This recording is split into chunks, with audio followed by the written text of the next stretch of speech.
Good afternoon, everybody. My name is Tony Lajeunesse, President and CEO of TL Financial Group. Thanks for attending today's webinar regarding IRA planning and strategies to help you get more out of your IRA. Today is segment 2, where we're going to be covering 3 topics. One, delaying your IRA distribution strategy, Roth conversion planning. We're going to look at the pros and cons of moving your retirement accounts, and 2 ways to move your retirement money. Now, last week we addressed the IRA and Roth IRA contribution options. We also looked at IRA tax distribution strategies along with required minimum distribution options. So if you missed that presentation, it's about 25 minutes long, and you can watch it on our website, or you can request for us to have it emailed to you. Today's presentation is in listen-only mode and should last no longer than 30 minutes. As always, if you have any questions for me, please email me or call me to set up some time, and I will help you out. All right, let's go ahead and get started. One strategy to minimize the impact of taxes on your retirement savings is to avoid taking distributions from your IRA as long as possible. Now, this allows your retirement money to enjoy its favorable tax deferred status for as long as possible. It also helps to keep income off of your tax return, which you've already learned not only helps keep your income tax bill lower, but can also prevent increases in other costs tied to your income, like Medicare Part B premiums, Medicare surtax, and other items as well. Now, there are some major downsides to this approach though. Most notably, as your IRA gets bigger, so does the problem. Think about it. If your tax bracket remains about the same over time, then as your IRA grows, so does the amount that you eventually are going to have to pay Uncle Sam. This is much different from other things that you may be used to. For instance, imagine if you buy a house for $200,000 and have $50,000 in a mortgage.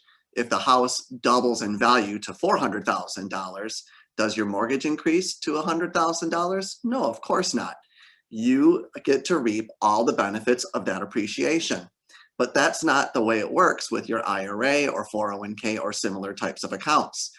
If those accounts double in value, you don't get to keep all the gains. Uncle Sam is going to be entitled to his share. Plus, by waiting to take the distributions as long as possible, your required minimum distributions later on are going to be much larger. This could increase the impact of some of those side effects that we've talked about.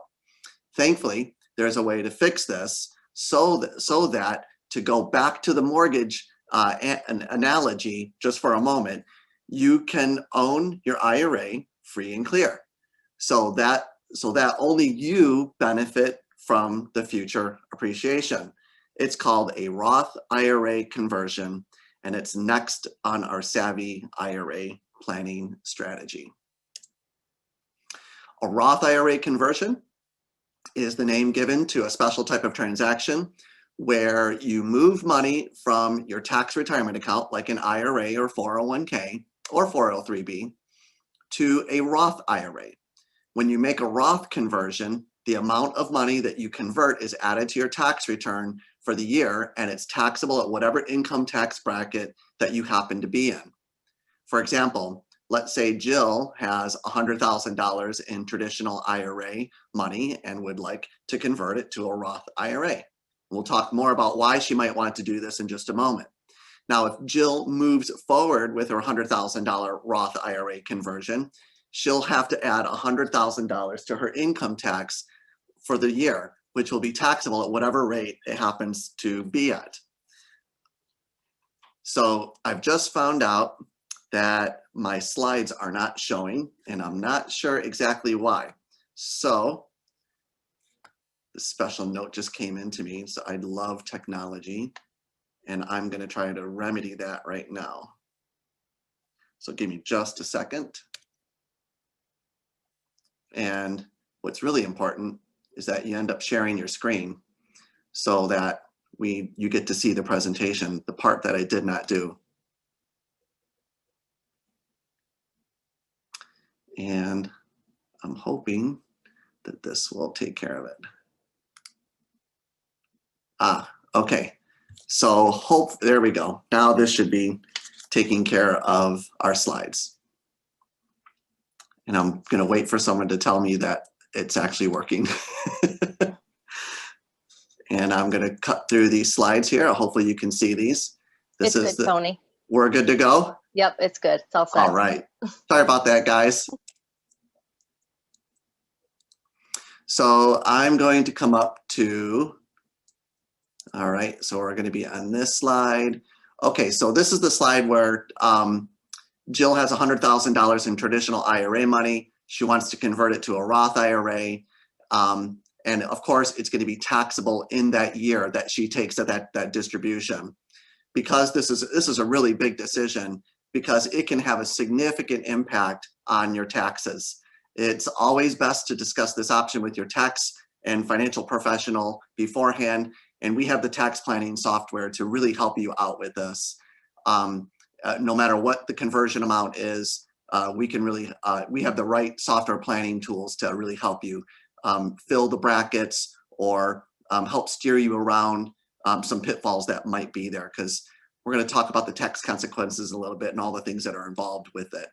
So they can be quite scary. So we want to make sure that we have our eyes wide open and that we're dotting the I's and crossing the T's when we go to do these conversions. So why would you voluntarily choose to make one of these Roth IRA conversions and pay taxes before you have to? Well, there's lots of reasons, but perhaps the most common reason is the one we've already discussed, is to pay off Uncle Sam now so that your retirement account is free and clear for life. And remember, with a Roth IRA, you have the potential for future tax-free withdrawals of everything in your account. So if you're over the age of 59 and a half and you've already had you've already had a Roth IRA for more than 5 years, then all the withdrawals from your Roth IRA will be tax and penalty free for life. If you're over the age of 59 and a half but haven't had a Roth IRA for the 5 years yet, you can still take out any of your converted amount tax and penalty free at any time. If you're younger than 59 and a half, other rules apply. So something else to really keep in mind is that unlike Roth IRA contributions, there are no restrictions on who can make Roth IRA conversions, which is pretty nice. You can't be too old and you can't be too young. So you could be working or you could be retired. There's no minimum amount of income you need or a maximum amount of income that you can leave. So I think you know what I mean. If you want to convert your IRA to a Roth IRA, there's nothing in the tax rules that will stop you from doing so. Of course, it's the tax consequences we always have to examine. Now, the potential tax-free nature of the Roth IRA may also provide you with additional benefits, such as a hedge against tax rates and rising rates in the future. When it comes to your retirement, there are a lot of unknowns. What will the market do? What will inflation be like? We're already starting to see some of those effects right now. What will your tax rate be? And so on. The last one, taxes. Taxes is a major concern for many retirees, and one we've already talked about a little bit about. Now, a Roth conversion can help manage that risk by paying taxes at today's known rates. So we all think that rates will probably be higher in the future. So we know what those rates are right now, so we can lock in that tax rate. Because if rates rise in the future, which is going to be likely, tax-free distributions from Roth IRAs are going to be much more valuable to you. Of course, if you think your tax rate will be lower in retirement, then that would be an indication that maybe this strategy isn't right for you. But we can help you examine that as well. Also, since Roth IRA distributions in retirement are generally tax-free, they typically don't impact the other things tied to your income that we discussed earlier. Now, another big benefit of the Roth IRA, and one that many retirees find attractive, is that Roth IRAs have no required minimum distributions during your lifetime. Remember, all those RMD calculations and potential mistakes we talked about in segment 1. They're not an issue if you have a Roth IRA. During your lifetime, you can take as much or as little as you want. You're not forced to take anything at 72 if you don't want to. That means your Roth IRA can continue to grow and compound tax-free for your heirs, which also makes it a very intriguing vehicle from an estate planning perspective. The Tax Cuts and Jobs Act, however, eliminates the recharacterization option for conversions made in 2018 and later. So if you convert your Roth IRA now or in the future, remember, you're going to be stuck with this decision. In the past, you were able to convert, and then if you had kind of like buyer's remorse or the tax implications were too high, you could reverse it, but you can no longer do that. So once you do the conversion, you're stuck doing it. So we need to make sure that we've got all of our ducks in a row when we go to do this Roth conversion. No mistakes, no unpleasant surprises either. That's what we don't want. So even if your tax bill is higher than you thought when you do this conversion, or if the conversion accidentally phased you out of credit, or if your investments dropped in value, no matter the reason, you cannot recharacterize that conversion. So once we do it, it's done. So with that in mind, it's really important that you are sure that you want to convert this Roth IRA before doing so. Here are 3 questions to ask yourself before converting. 1, do you have a rough idea of the conversion's impact on your tax bill? Number 2, do you have a plan to pay the resulting taxes? Because it's got to come out of some type of savings or checking account or cash account. Do you have a reasonable expectation that the benefits of prepaying your taxes like this make sense in your overall plan? The answer to all these questions really should be yes to all 3 of them. Now, here's a savvy conversion strategy that might be helpful to you called filling up the bracket strategy. And we actually have a very specific software tool that helps us do this exactly for you. Remember those tax brackets we looked at earlier?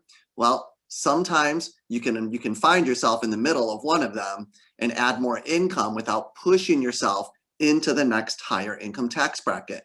So for example, in 2021, the 22% tax bracket for married couples filing a joint return goes from about $81,000 to $172,000. So suppose then that you file a joint tax return and your taxable income is $100,000. That means that you can add another $72,000 of income without going into that next bracket. Making a Roth IRA conversion of that remaining amount could make sense for you. Again, we have a tax planning software that can really help you strategize with filling up this bucket strategy. So if you plan to convert a sizable portion of your IRA, this approach is often more tax efficient than converting the full amount all at one time. Instead, you can make smaller Roth IRA conversions over a number of years and then filling up your bracket over time. This can help reduce the average tax rate that you'll pay on your converted money and also spreads the tax bill out over a longer period of time. Roth IRA conversions can be especially useful if you had a low income year. So for example, are you a business owner with unusually low sales? Or are you paying high non-reoccurring medical bills? Or maybe you're retired but not yet receiving Social Security benefits or your pension or IRA distributions? These are questions to all ask if a Roth conversion is going to be a good move for you. Of course, these strategies aren't for everybody. So as you can see from these bullet points, there's no guarantee that a Roth conversion will achieve your intended results. So you just want to make sure that you're doing it with your eyes wide open, cover all your bases, and no unpleasant surprises. That's what we're trying to avoid here. There is a good chance that at some point in time during your life, you're going to want to move around some of your retirement money.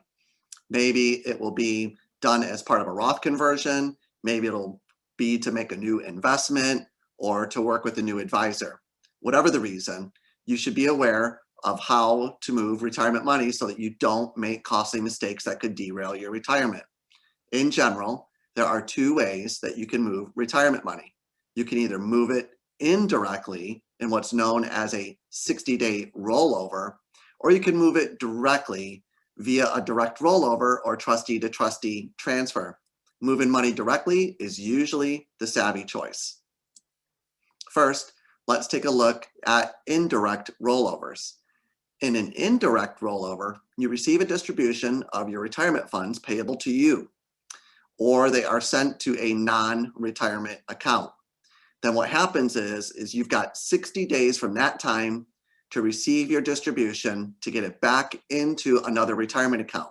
If you miss that 60-day deadline, the distribution is going to be taxable, and depending on your age, it may be subject to that additional 10% penalty if you're below 59 and a half.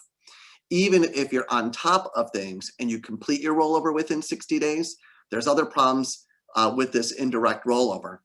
For example, if your withdrawal is coming from an employer-sponsored retirement plan, like a 401k plan, that plan generally has to withhold 20% of your distribution for income taxes. It's a mandatory withholding tax. Congress wants to make sure that you don't take their retirement money and run away with it and never pay the taxes that you owe. So that's why they do that. A separate troublesome rule that applies to the 60-day rollover from IRAs is if you're moving your money to another IRA, only one of these rollovers can be done per year. So if you try to make a second 60-day rollover, chances are the entire amount will be taxable, and the same rule applies to Roth IRA rollovers. We've actually had a couple of clients use this 60-day rollover to their advantage while purchasing a new home. We took a distribution out, sold their home, and was able to get that money back into their account within 60 days. But you don't want to miss that 60-day window, because if you do, you're going to be paying tax on the entire thing.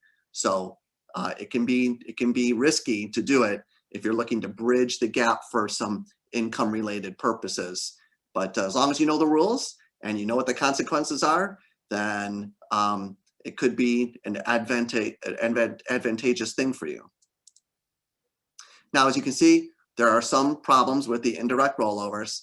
Thankfully, there's a generally better way to move your retirement money. And you can see that from this slide. It's called a direct rollover or trustee to trustee transfer. Your money is sent right from your old retirement account to your new retirement account. There's no 60-day time limit to worry about, and there's no mandatory 20% withholding, and there are no one-year rollover per year rules to be concerned about. So this is usually the most efficient way to transfer your assets. Typically, this is done by providing you with a check made payable to your new custodian. So as you can see here, it would be Company X, Fidelity, or whatever the custodian might be, for the benefit of. That's what FBO stands for. So for example, the check might read, like I'm saying here, Company X, for the benefit of John Smith.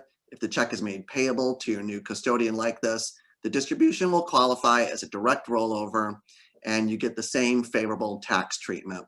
There's no 60-day deadline, no mandatory withholding, and that's true even if your plan sends the check to you and has you forward it to your new custodian.